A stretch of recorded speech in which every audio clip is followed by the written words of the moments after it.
Assalamualaikum warahmatullahi wabarakatuh. Alhamdulillah, alhamdulillahi wa kafa, wassalatu wassalamu ala sayyidina Muhammadil Mustafa wa ala alihi wa ashabi alisidki wal wafa, amma ba'd. Yang sama-sama kita muliakan para masyayikh, para pimpinan pondok pesantren Darul Ulum Joso Jombang, yaitu Bapak Kiai Khalil Dahlan, Bapak Kiai Tamim Romli, Bapak Kiai Zainuddin Wijaya As'ad, Bapak Kiai Afifuddin Dimyati, Bapak Kiai Zulfikar As'ad, dan Bapak Kiai Hamid Bishri, Bapak Kiai Iqbal Hashim, dan Bapak Kiai Haji Rahmatul Akbar Rifai, serta para masyayikh lainnya yang sama-sama kita muliakan, para ibu nyai, para gus atau jamaknya gawagis yang saya hormati, dan juga para ning di pesantren Darul Ulum yang hadir pada kesempatan ini yang saya hormati. Yang saya hormati juga Bapak Kakanwil Provinsi Jawa Timur, Bapak Kiai Haji Dr. Husnul Marom.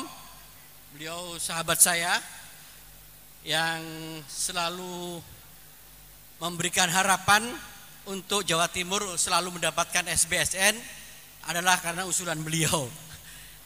Yang saya hormati para pejabat pemerintah daerah Kabupaten Jombang, kepala dinas yang mewakili Bapak Bupati, Bapak perwakilan dari TNI Polri juga hadir di sini, serta Bapak Kepala Kantor Kementerian Agama Jombang, Pak Taufikur Rahman, serta Pak Kabid Pendidikan Madrasah, Pak Dr. Santoso, serta hadirin sekalian yang berbahagia.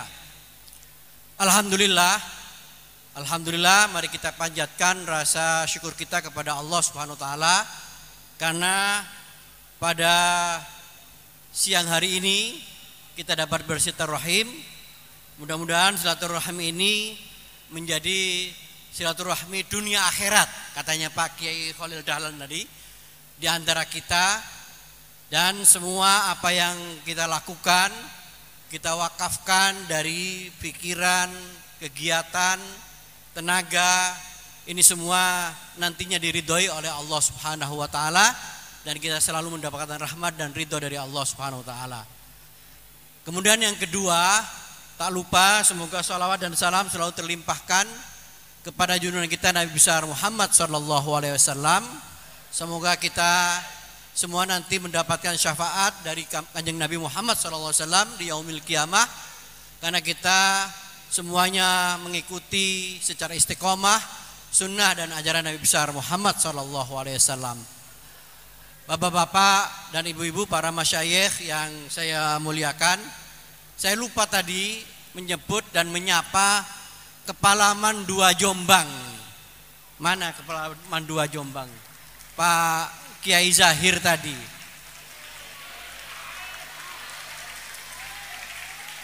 Ya, beliau yang tadi minta SBSN, tapi sertifikat tanahnya belum kelar, belum selesai. Mudah-mudahan segera selesai. Ya, karena untuk mendapatkan SBSN, sertifikatnya harus menjadi sertifikat yang berbunyi sertifikat Kementerian Agama. Tetapi tetap ada di dalam pondok pesantren. Mudah-mudahan tahun ini kelar dan segera diusulkan untuk tahun 2024. Ini spesial Kepala Madrasah Mandua Jombang. Dan juga Kepala Madrasah dari seluruh Jawa Timur tadi ada semua yang tampil ke depan. Tadi ada beberapa yang menjadi juara yang saya hormati. Serta anak-anakku semua, para santri, santriwati yang saya banggakan, dan insya Allah akan menjadi pemimpin-pemimpin bangsa untuk 10-20 tahun yang akan datang. para masyayikh, para hadirin hadirat sekalian yang saya hormati, saya menyampaikan salamnya Bapak Menteri Agama, Pak Gusmen, ya, Gus Menteri. Beliau sejatinya kepingin hadir di sini, tapi karena beliau baru kemarin sore datang dari Tanah Suci untuk mengurus masalah haji, karena insya Allah haji tahun ini adalah haji yang sangat memerlukan perjuangan, atau beliau menyebutkan haji untuk tahun lansia, untuk mengutamakan para calon jamaah haji yang sudah lanjut usia. Jadi harus persiapan matang. Beliau sore kemarin datang dan kemudian mendisposisi agar saya mewakili. Tapi saya baru dapat informasi dari Pak Kanwil, katanya beliau langsung ke Babel menghadiri apel akbar Banser. Ya, beliau kan juga ketua umum Banser. Walaupun Pak Jahir juga mantan komandan Banser Jombang ini, kepala Man 2 Jombang ini. Ya, tapi sekarang sudah menjadi kepala Man 2. Ya. Dulunya Banser juga. Jadi beliau menitipkan salam, mohon maaf tidak bisa hadir dan mewakilkan kepada saya. Ya, alhamdulillah saya ini bukan, kalau mengganti beliau bukan berarti badalnya badal gholat. Ya, kalau nahwunya itu kan bukan badal gholat. Saya adalah badal ba'du min kul, karena bagian dari struktur Kementerian Agama. Ya, beliau menterinya, nanti ada dirjennya, kemudian di bawah dia ada direkturnya. Dan di sini sudah tidak hanya badal ba'du min kul, tidak hanya dari pusat juga hadir saya, dari Kanwil Pak Kakanwil, dari Kanwil 2 Pak Kakanwil, didampingi Pak Kabid Penma, dan dari Kabupaten Jombang ada Pak Kepala Kantor. Sudah lengkap sebenarnya ini Pak Kiai. Jadi ba'du min kulnya tidak salah. Jadi kalau badal bukan badal gholat untuk mewakili Bapak Menteri Agama. Baik, pada kesempatan ini saya ingin menyampaikan terkait dengan moderasi beragama yang tadi sudah dikompetisikan dengan video pendek, dengan film pendek. Sesungguhnya moderasi beragama ini bukan barang baru, bukan hal yang baru. Istilahnya saja baru datang, tetapi substansinya itu sudah sejak dulu sudah ada, bukan barang baru.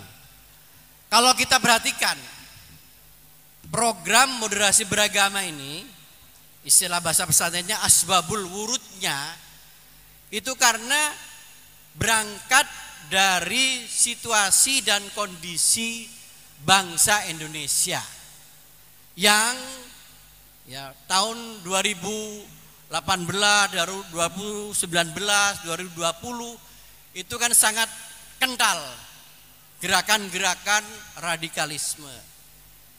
Dan juga asbabul wurud dari moderasi beragama sebenarnya secara global, dari munculnya Arab Spring sampai kepada banyak terjadi radikalisme di berbagai negara dan juga ada di negara kita, maka kita ingin membuat program yang namanya moderasi beragama. Ini bukan sesuatu yang baru. Sesungguhnya karakter watak dari bangsa Indonesia ini sejak dulu sudah moderat. Sejak dulu sudah moderat. Sejak para pendiri bangsa, the founding father itu sudah moderat. Bahkan kalau kita perhatikan, Indonesia ini tidak ikut blok barat dan blok timur. Jadi non blok. Di situ adalah bukti bahwa Indonesia itu adalah negara yang moderat. Nah, kemudian dengan adanya radikalisme yang muncul, maka sebagai counter narasi, sebagai counter gerakan terhadap gerakan-gerakan itu, maka Kementerian Agama selaku kementerian yang memang bertanggung jawab dalam kerukunan umat beragama, peningkatan pemahaman terhadap ajaran agama, dan juga peningkatan terhadap penghayatan dan pengamalan ajaran agama, maka Kementerian Agama punya kewajiban untuk menggulirkan program moderasi beragama.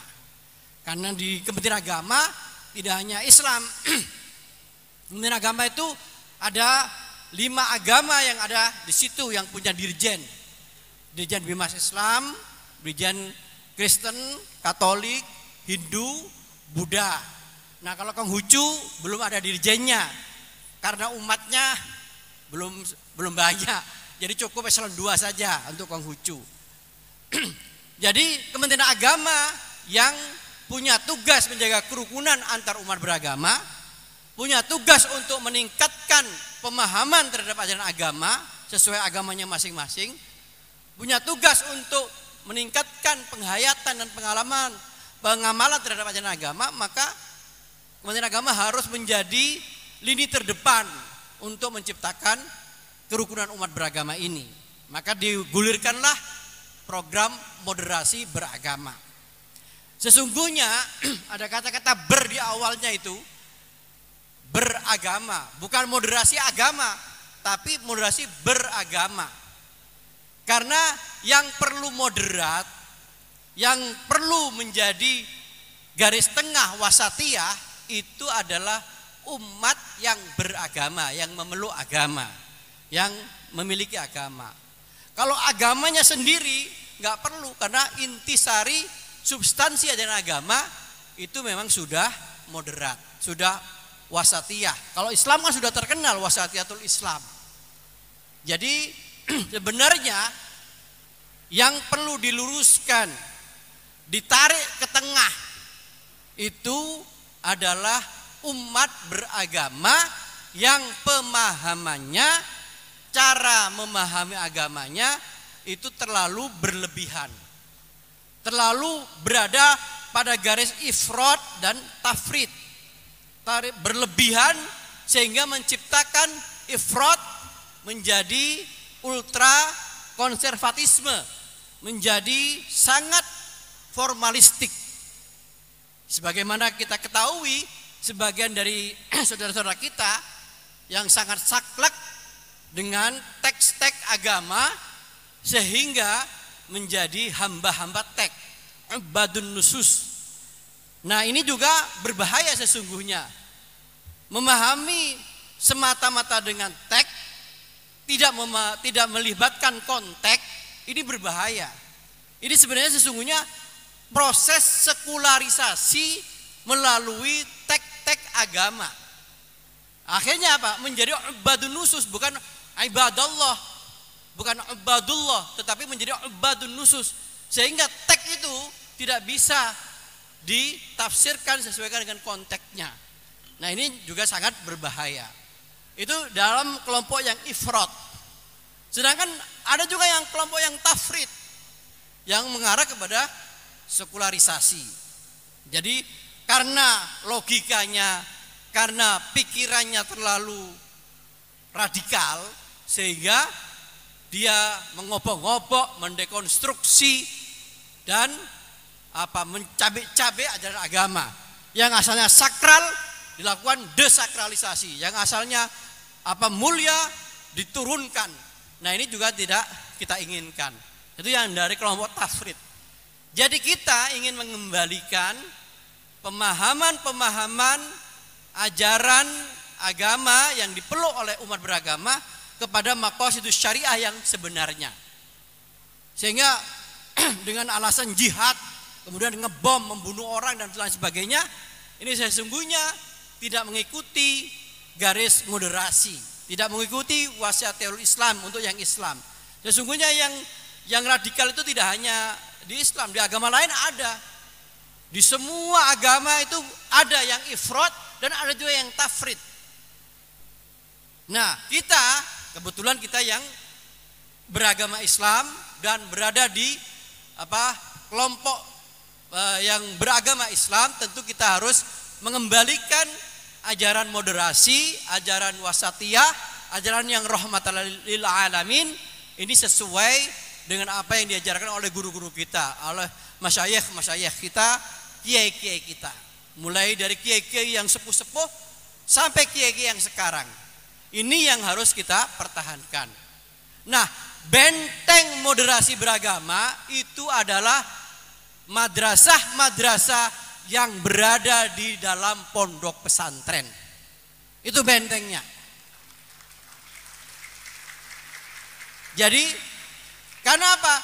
Karena 24 jam itu santri-santri, santriwati menimba ilmu dan menyelami, mendalami, menghayati ajaran agama langsung dari guru-gurunya, langsung dari para kiai, sehingga apa? Sehingga di situ tidak akan ada penyimpangan-penyimpangan karena sudah sesuai dengan tradisi-tradisi dari asal usulnya. Biasanya kalau di kampus-kampus yang tidak punya dasar, tidak punya basic ilmu agama yang dari pesantren, begitu masuk kampus, kemudian di situ ada gerakan Ghosul Fikr, datang kawan-kawan yang alumni dari Madinah University, datang kawan-kawan dari Al-Azhar yang kebetulan mereka pernah ikut Ikhwanul Muslimin, datang dari Jordan yang kemudian yang pernah ikut HTI. Apa HTI itu? Hizbut Tahrir. Tapi I-nya Indonesia. Tapi Hizbut Tahrir lahirnya di sana. Yang kemudian ya, kita tidak kuat dasar kita, kemudian kita diskusi fikih siasah, disitulah ada indoktrinisasi. Disitulah kemudian muncul radikalisme yang indikatornya sudah disampaikan oleh Pak Kakadul tadi. Jadi indikator moderasi itu ada 4. Sekurang-kurangnya ada 4 untuk di Indonesia. Jadi gerakan moderasi beragama itu indikatornya hanya 4. Yang pertama tadi, sudah tidak mempersoalkan lagi tentang hubungan agama dan negara. Jadi Indonesia ini bukan negara agama. Indonesia ini negara Pancasila. Tetapi agama mendapatkan kedudukan yang mulia di negara Pancasila. Ini sudah tidak dipersoalkan lagi. Tidak perlu debat lagi. Tidak perlu ada yang menggugat. Ya, 4 pilar kebangsaan, misalkan Pancasila dibilang tauhid, Undang-Undang 45 dibilang tauhid, dan NKRI juga dibilang konsep apa itu NKRI. Nah, itu juga yang semacam itu sudah tidak ada perdebatan lagi, sudah final. Jadi kalau ada lembaga pendidikan di Indonesia yang masih mempersoalkan hubungan agama dengan negara dan menghadap-hadapan agama dengan negara, ini yang bertentangan dengan konsensus kita bersama. Jadi kalau ada yang begitu, itu tidak moderasi beragama. Kalau masih menghadap-hadapkan. Kan masih ada sebagian di dalam halako-halako, di dalam tarbiyah-tarbiyah. Kadang-kadang kalau di pesantren nggak mungkin diculik. Tapi kalau di SMA, di SMP, di kampus-kampus, itu kadang-kadang diculik. Ikut-ikut tarbiyah, ikut halako, ikut kumpul-kumpul. Nah, disitulah kalau tidak punya dasar, apalagi ngaji fikihnya, hanya fikih ubudiyah, fikih siasanya nggak sampai mateng, itu pasti masuk, ya pasti akan terindoktrinisasi. Nah, oleh karena itu pesantren, insya Allah dengan dasar, dengan petuah, dengan ajaran para kiai, kedepannya tidak akan mungkin santri-santri akan terjerumus. Ya, rata-rata kan santri sudah bisa baca kitab. Kalau ada yang mendoktrin-doktrin macam-macam, buka saja kitab-kitab kita. Ya, buka kitabnya Al-Mawardi, buka semua kitab-kitab fikih siasah. Semuanya bisa diperdebatkan. Tetapi untuk Indonesia sudah tidak ada perdebatan lagi. Hubungan agama dan negara sudah final. Indonesia negara Pancasila sebagai Darussalam, atau istilahnya Kiai Ma'ruf ya yang hadir di Jombang, itu Darul Ahdi wa Syahadah, atau sudah Darul Mitsaq. Sudah nggak ada perdebatan lagi. Jadi nggak usah neko-neko ingin merubah Pancasila dan sebagainya. Itu kalau semacam itu pasti berhadapan dengan negara, dan itu dikatakan tidak moderat, dan itu pasti bertentangan dengan moderasi beragama. Tuh Yang pertama. Yang kedua, toleransi. Toleransi itu artinya saling menghargai, saling menghormati, saling membantu. Dalam teori toleransi ada dua. Dalam teori toleransi itu ada dua. Ada koeksisten, ada proeksisten.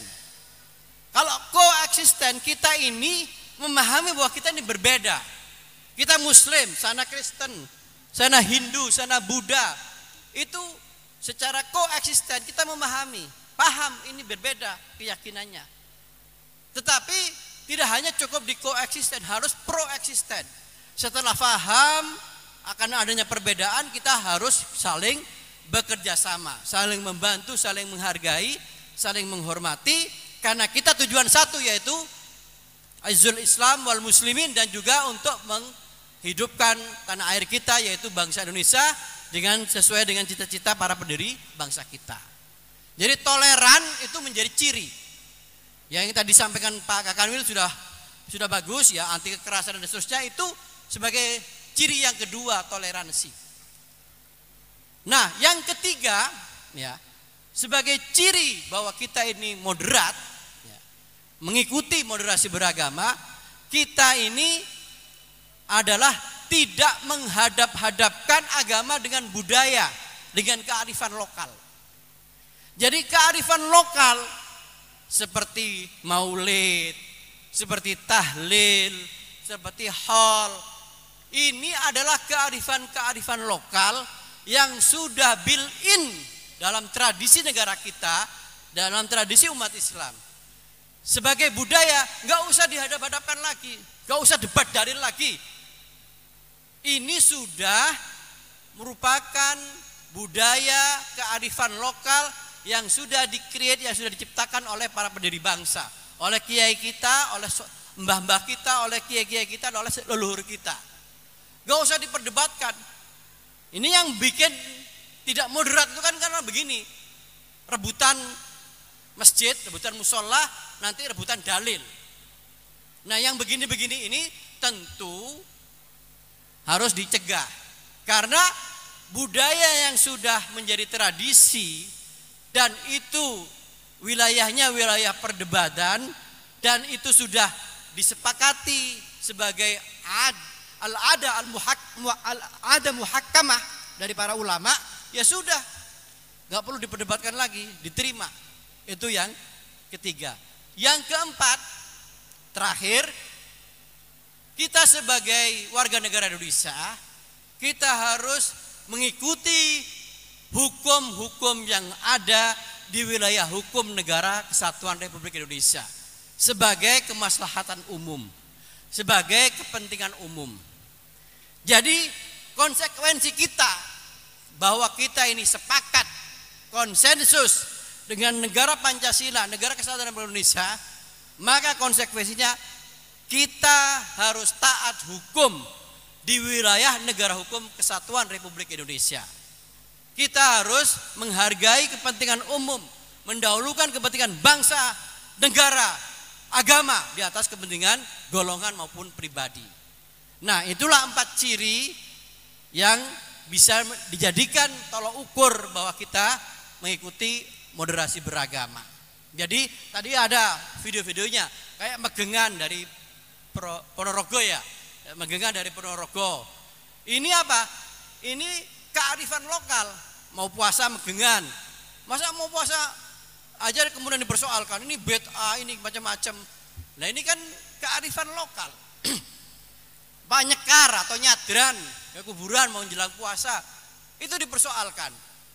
Ya, yang begitu-begitu tuh namanya menghadap-hadapkan agama, umat beragama dengan kearifan lokal yang sudah established, yang sudah built-in menjadi tradisi ya masyarakat Indonesia, yang sudah menjadi tradisi, menjadi kearifan lokal itu. Gak usah dihadap-hadapkan lagi. Seperti Wali Songo yang kemudian menyikapi wayang, menyikapi tradisi-tradisi Hindu yang kemudian dilakukan islamisasi dengan tanpa merusak ukhuwah di antara anak bangsa. Inilah cara-cara yang bijak. Tentu kita harus bersikap semacam itu. Itulah sebagai salah satu ciri dari moderasi beragama. Saya kira itu Bapak-bapak dan Ibu-ibu, tentu ada bukunya. Saya tidak akan memperpanjang ini. Kalau indikatornya banyak banget. Indikatornya banyak, silakan. Yang terpenting menurut saya sunnah, tradisi, kebiasaan yang sudah dilakukan oleh kiai-kiai kita, oleh sesepuh-sesepuh kita, itu hakul yakin 100%, 1000% sudah sesuai dengan moderasi beragama.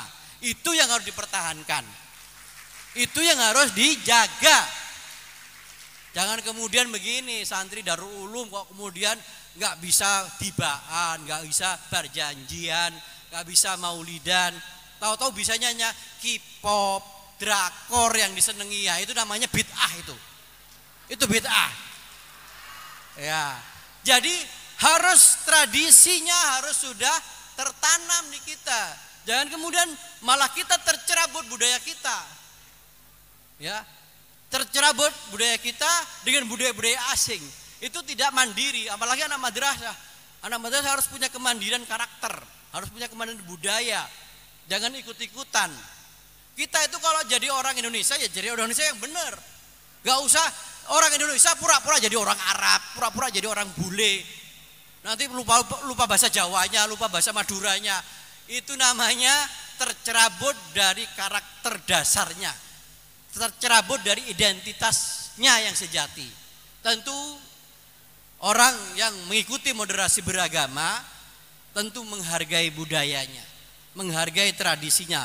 Jadi vlog-vlog tadi, film-film pendek tadi itu bagus. Silakan terus dibudayakan ya, dengan tema-tema yang lain. Silakan berkreasi, silakan lakukan improvisasi, karena ke depan adik-adikku semua, anak-anakku semua, ke depan itu tidak hanya otak saja yang pintar, tapi harus kita pandai berinovasi, kita harus pandai berkreasi, dan kita harus bisa mengimprovisasi dengan kemajuan-kemajuan yang ada. Jadi cognitive flexibility ke depan yang agile, itu istilahnya sekarang itu agile.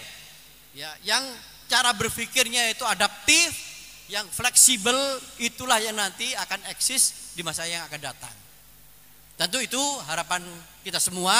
Mudah-mudahan kita tetap ya mengikuti tradisi-tradisi yang sudah dilakukan di pondok pesantren oleh para kiai, oleh para sesepuh. Ini terus dijaga, jangan sampai tercerabut. Ya, jadi jangan karena ada pendidikan-pendidikan umum kemudian berubah identitasnya. Jangan sampai. Jadi kita harus tetap punya identitas yang original. Supaya apa? Supaya kedepannya kita tidak diombang-ambing oleh pertarungan budaya, clash civilization antar bangsa, tetapi kita punya jati diri yang kuat, punya karakter yang kuat. Saya kira begitu. Mohon maaf, bukan bermaksud untuk menggurui, hanya ingin memberikan sekedar sekedar sharing bahwa program ini sesungguhnya program Kementerian Agama yang sudah built-in dalam kehidupan bangsa kita, tidak perlu diperdebatkan lagi. Masih ada yang salah paham kadang-kadang. Apa moderasi beragama? Agama nggak perlu. Memang bukan agamanya, beragama orangnya. Ini jangan sampai kemudian salah paham. Ya, kita tidak mengobok-ngobok, tidak mempersoalkan ajaran agama, tidak. Tapi yang kita persoalkan, kadang-kadang ada pengikut agama yang bertindak ifrat wat tafrid, al ifrat wat tafrid. Ya, atau ekstrim ekstrim kanan, ekstrim kiri lah. Ya, berlebihan. Nah, berlebihan itu nggak bagus. Semua yang berlebihan itu akan kembali kepada sebaliknya, akan ya kullama jawazal had inqalab ala diddih. Jadi itu akan berbahaya. Semua yang ekstrim akan berbalik. Saya kira itu, mudah-mudahan kita semua tetap sesuai dengan apa yang diharapkan oleh para pendiri bangsa, oleh orang-orang tua kita, kiai-kiai kita. Akhirnya kita semua nanti mendapatkan syafaat dari baginda Nabi besar Muhammad SAW dan berkumpul dengan guru-guru kita, para masyayikh kita, para guru kita, dan semuanya kita dinaungi oleh Allah Subhanahu wa taala dalam keadaan iman dan Islam sekarang sampai hari akhirat nantinya. Saya kira cukup di sini. Allah yuwaffiquna lima yuhibbu wa yardah. Wassalamualaikum warahmatullahi wabarakatuh.